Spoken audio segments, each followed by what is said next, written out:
I'm certainly encouraged by the recent progress that was made in the Bali meeting in Indonesia last December. They agreed on the trade facilitation. That was only one part of entire what we call Singapore issues. And all other three Singapore issues just faded away and disappeared from the negotiation table.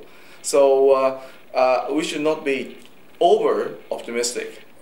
We could be very, optimistic in the sense that one of the issues have been already agreed upon, but it doesn't mean that we are making, drastic progress in the multilateral trade, rule making. So I think we have to carry on, and we have to wrap up this Doha round negotiations that started almost 14 years ago. Well, you see, Japan gave priority to the neighboring, Southeast Asian countries. In particular, those, the fairly well-developed ASEAN countries like Thailand, Malaysia, Singapore, and so forth. This process is a kind of self-evolutionary process, and it never ends up. So, Japan would certainly keep the good eyes on the progress in the East Asia, and TPP will certainly give more added value to what Japan had done. See, I see that in that way. ASEAN is now heading for ASEAN Economic Community, AEC, by year 2015. That's a very positive thing for us too, because you see, that means that we are almost completing this de facto business-driven integration, and that will be transformed into de jure institution-driven integration through this establishment of ASEAN Economic Community.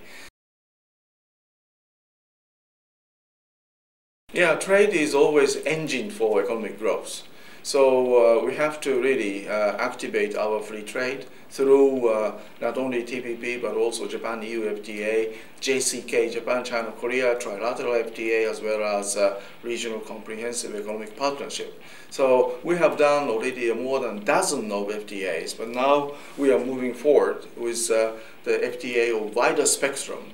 So I think if we could, integrate ourselves into this very wide free trade area across the Asia Pacific, and also the FTA with the European Union, that will certainly give more momentum to accelerate our economic growth.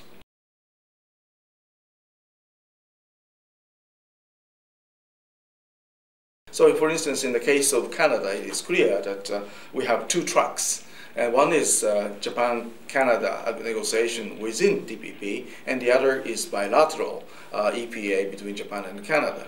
And like Australia is doing, perhaps Canada will, interested in getting into Japanese agriculture market using this bilateral one, which could be deeper, tariff cuts or tariff offer from Japanese side that Canada could enjoy. At the same time, Japan also would enjoy the energy and natural resource products coming from Canada. You see, so this could be very complementary, the TPP and the bilateral EPA between Japan and Canada.